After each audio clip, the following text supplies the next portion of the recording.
Raghuvaram, house surgeons, Kurnool medical college.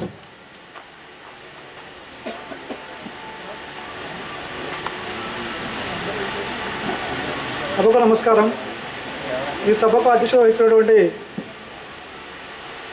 Padala Suryaprasad గారికి, అలాగే RSR మోషా గారికి, ఇక్కడ వచ్చేసినటువంటి ముఖ్య అతిథులకు, పడాల ఆలమీ మెంబర్స్కు, ఇక్కడ వచ్చేసినటువంటి పెద్దలందరికీ, చిన్నలందరికీ నమస్కారాలు.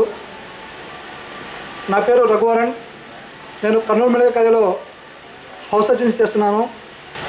నేను 10th వరకు మా ఊర్లో అంటే నెల్లూరులో తూరుపాలెం విలేజ్లో గవర్నమెంట్ స్కూల్ చదువుకున్నాను. చదువుకున్న తర్వాత 10th కంప్లీట్ అయిపోయింది. కంప్లీట్ అయిన తర్వాత నాకు ఏం చేయాలో అర్థం కాలేదు. అంటే నా లైఫ్ అంతటితో ఎండ్ అనుకున్నాను.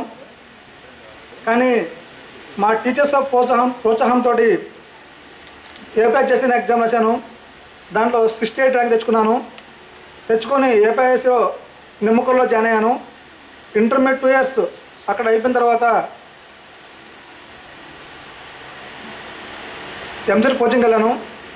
ఎంసెట్ కోచింగ్కి వెళ్ళి ఎంసెట్లో 648 ర్యాంక్ తెచ్చుకున్నాను. అక్కడి నుంచి కర్నూలు మెడికల్ కాలేజ్ గవర్నమెంట్ కాలేజ్లో చేరాను. చేరిన తర్వాత నాకు ఒక 1 year దాకా ఏ ప్రాబ్లం లేకుండా ఉండేది. తర్వాత మా తమ్ముడు కూడా ఇంజనీరింగ్ చేయడంతో నాకు చాలా కష్టమైందన్నమాట ఆర్థికంగా. నాకు ఏం చేయాలో అర్థమయ్యేది కాదు.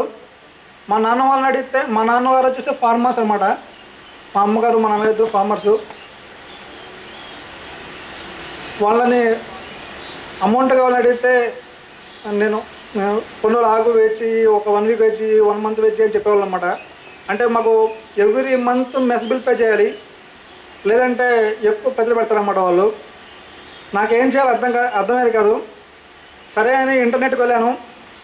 అంత ఎక్కడ ట్రస్ట్లు ఉన్నాయో మొత్తం సెట్ చేశాను. అన్నిటికీ అప్లై చేశాను. కానీ ఎక్కడి నుంచి నాకు రెస్పాన్స్ రాలేదు. కానీ పడాల చార్టబుల్ ట్రస్ట్ నుంచి నాకు రెస్పాన్స్ వచ్చింది. సరే నాకు కాల్ చేసి అసలు ఏంటమ్మా ప్రాబ్లం ఏంటి, అసలు ఏమైంది అని అడిగారు. అడిగిన తర్వాత నన్ను స్కాలర్షిప్కి ఎంపిక చేశారు. ఫస్ట్ టైము ఎలక్షన్కి వచ్చాను. అప్పుడు సార్ లేరు అన్నమాట. ఇక్కడ సార్ వాళ్ళ ఫ్రెండ్స్ అంతా ఉన్నారు. నేను చూసి ఆశ్చర్యపోయాను అనమాట.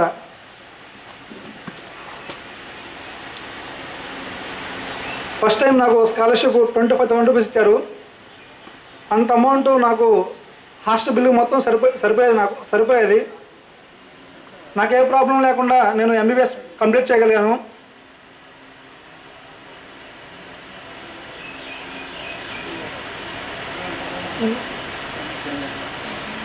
ఇప్పుడు నేను హౌస్ సర్జన్ జాయిన్ అయిన తర్వాత మా స్కూల్కి వెళ్ళాను.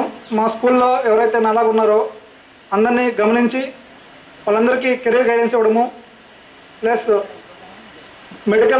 మెడికల్గా కొన్ని ఎనీమియా గురించి అట్లా అవగాహన పెంచేందుకు కృషి చేస్తున్నాను. మా స్కూల్లో ఫస్ట్ వచ్చిన వాళ్ళకి, సెకండ్ వచ్చిన వాళ్ళకి, థర్డ్ వచ్చిన వాళ్ళకి కొంచెం అమౌంట్ ఇవ్వడము, వేరే వాళ్ళతో ఇప్పించడము, అటువంటి పనులు చేస్తున్నాను. ఫ్యూచర్లో నేను పీజీ చేస్తాను. నా కోర్సు కంప్లీట్ అయిన తర్వాత అందరికీ హెల్ప్ చేసేందుకు అందరికీ హెల్ప్ చేస్తాను.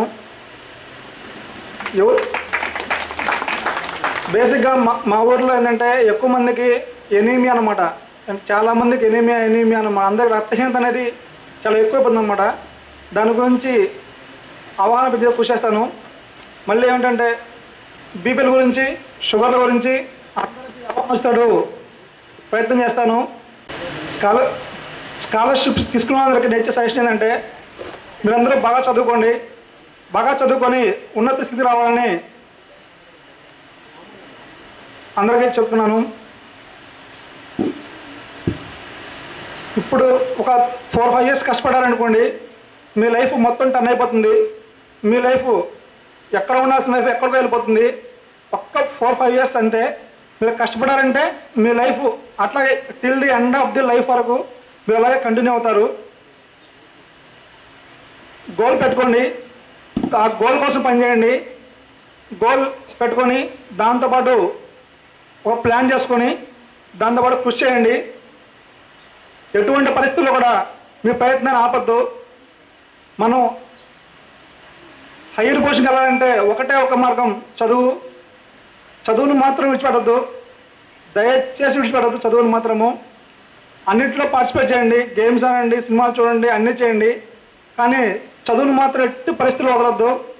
ఎందుకంటే మనం అత్యున్నత స్థాయికి వెళ్ళడానికి ఉపయోగపడేది ఒక చదువు మాత్రమే. మనం డెవలప్ అయిన తర్వాత 10 మంది హెల్ప్ చేయండి. Okay, thank you sir. Thank you for giving the opportunity. Thank you Raghuvaran. మరి మనం 25,000 తీసినప్పుడు ఎంతో ఆనందంగా ఇక్కడికి వచ్చి చూసి నాకు అన్ని అవసరాలు తీరాయన్నందుకు మరి ఖచ్చితంగా నువ్వు మీ ఏరియాలో మా పీసీటీ తరఫున అని కాకుండా నువ్వు ఓన్గా ట్రస్ట్ పెట్టిన అంతకంటే ఆనందం లేదు. నువ్వు చేసి మా పేయింగ్ ఇట్ ఫార్వర్డ్ ముందుకు తీసుకెళ్తే మాకు అంతకంటే ఆనందం లేదు. Thank you Raghuvaran. నెక్స్ట్